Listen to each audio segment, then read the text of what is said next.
Сәлеметсіздер ме? Бүгін сіздерді феншуй ілімімен және де тереңірек таныстырғым келіп отыр. Ол үшінге біз удачаның түрлерін реттеп алсақ. Бізде үш түрлі удача бар: земная, небесная және человеческая удача деп айтылады. Небесная удача бұл адамның тағдыры, өзінің туылған бағы әрі туылған кезінде жасалған несібесі болып саналады.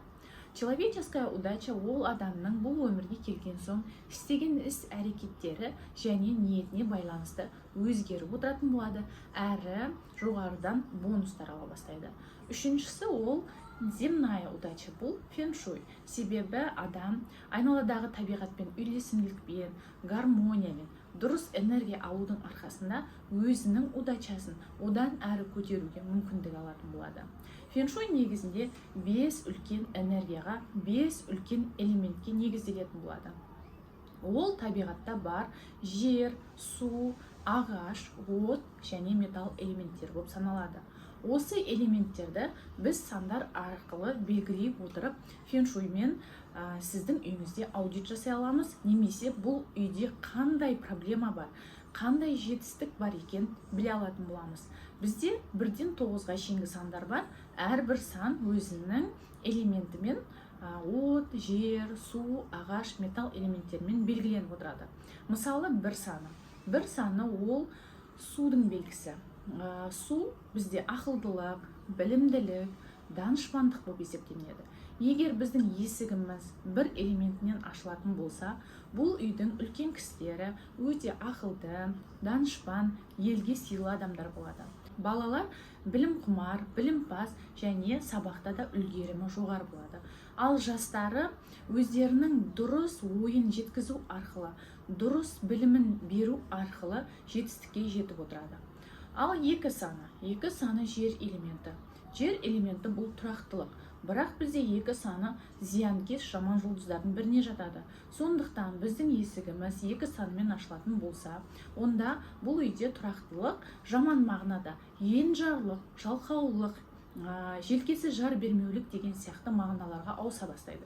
Сондықтан бұндай үйдің иелері депрессивный состояниеде, жертва состояниесінде, жалқаулық, жұмыссыздық немесе көп ұйықтау сияқты белгілері болатын болады.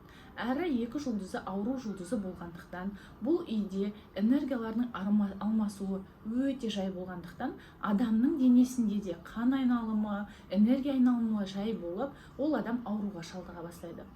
Сондықтан біз екі санмен ашылатын үйді адамдарға кеңес бермейміз. Себебі бұл үйдегі адамдар жұмыссыздықпен, сары уайымға салынумен, немесе кейде тіпті үлкен кісілердің ауруымен, ал жастардың депрессивті состояниесімен, үшіншіден кішкентай балалардың ауру болуы немесе тіпті ауру туылу қаупі жоғары болғандықтан біз бұл үйді кеңес бермейміз. Үш жұлдызы ағаш элементіне жатады. Оның белгісі қырсықтық, қыңырлық, азарт, ұрыс, керіс деген мағынаны білдіретін болады. Сондықтан егер біздің үйіміз үш жұлдызымен ашылатын болса, бұл үй иелерінде қандай белгілер пайда болуы мүмкін? Бір-бірін түсінбеушілік, тіпті кішкентай балалардың аға іні, апа сіңілдері бір-бірімен келіспеуі, үлкен кісілер мен жастардың бір-бірінің тілін таппауы, ұрыс-керістің көп болуы, буын аурулары, әрі үйдегі жастардың азарт ойындарына, кейде үлкен кісілерде азарт ойындарына, құмарлыққа, басқа да құмарлық түрлеріне бейім болуы мүмкін. Сондықтан мұндай үйді алуға да біз кеңес бермейміз. Себебі бұл үйдің адамдары, әсіресе жастары, жеңіл ақша табуға құмар болады.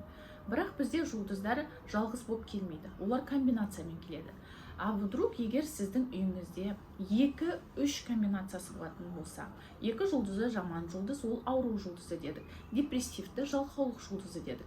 Ал 3 жұлдызы азартқа берілу. Егер біздің есігіміз 2-3 комбинациясымен ашылатын болса, онда мұндай үйлердің адамдары жалқаулықтың арқасында, жұмыс істегісі келмеуінің арқасында жеңіл ақша табу жолына түсіп кетуі мүмкін.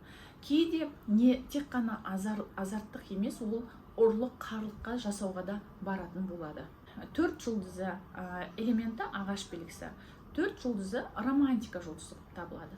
бірақ қазіргі сәтте оның бізге берер пайдасы өте аз, өзінің жаман қасиеттерін көрсетіп жатыр десек болады. Сондықтан егер біздің есігіміз 4 санынан ашылатын болса, бұл үйдің иелеріне қандай әсер етеді?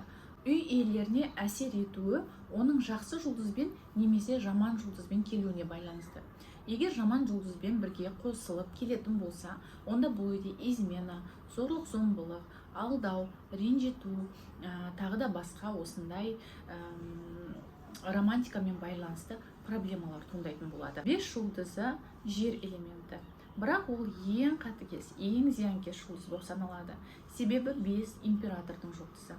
Ал император басқа жұлдыздардың билік еткенін мойындамайды. Сондықтан ол оларға тек қана зиян тигізетін болады. 5 жұлдызы проблема мен травманың жұлдызы болып саналады. Ол ойда жоқта келген травма, ойда жоқта келген проблема, жолы болмаушылық болып саналады. Мысалы, осындай 5 жұлдызымен ашылатын үйде тұратын үй иелерінде әртүрлі ойламаған оқыс жағдайлар болады. Банкрот болу, алдану, әртүрлі проблемаларға ақша жұмсау, одан қалса кредитке кіру. Қысқаша айтқан кезде минус 99 деңгейге түсу болып саналады. Сол себепті біз 5 жұлдызын ешкімге кеңес бермейміз. 6 жұлдызы ақ жұлдыз, элементі металл. Оның мағынасы тәртіп, дисциплина және басқару болып саналады. Бұл үйде, егер біздің есігіміз 6 жұлдызмен ашылатын болса, үй иелеріне беретін көмегі үйде тәртіп орнайды. Үлкенді сыйлау, үлкенді тыңдау деген сияқты қағидалар болады. Әрі балаларда ұқыптылық, спортта, оқуда үлкен жетістіктерге жету, жастарда өзінің басқара алушылығы және тәртіпке мойынсыну арқылы карьерный рост болады. Әсіресе военный службада жұмыс істейтін адамдар үшін бұл таптырмас жұлдыз болып саналады. Себебі осындай жұлдызды пайдаланған, немесе есігі осындай жұлдыздан ашылған адамдарда өсу болады. Әрі кішкентай балаларда жастайынан военный болуды армандап өсуі де ықтимал. 7 жұлдызы элементі металл. Бірақ 7 бізде жаман жұлдыздар қатарына жатады. Оның мағынасы өсек өтірік, интрига, соттасу, алдау, арбау деген сияқты мағыналар білдіреді. Бұндай үйде тұрған адамдардың өмірі проблемалар бітпейді. Бір проблеманы шешсең, екінші проблема пайда болып тұрады. Сондықтан 7 жұлдызын бітпейтін проблемалар деп те атаса болады. Бұл үйде тұрған үй иелеріне үнемі бір-бірімен кезбеушілік, бір-бірін алдау, бір-бірін түсінбеушілік болады. 7 жұлдызымен ашылған үйде ешқандай береке болмайды. Оның үстіне кейде сотқа тартылу немесе соттасу қаупі өте жоғары болады. 8 жұлдызы ақ жұлдыздардың қатарына жатады. Элементі жер. Ол жақсы жұлдыздан қатарынан болғандықтан тек қана бізге пайдалы жағын беретін болады. 8 жұлдызы байлық жұлдызы.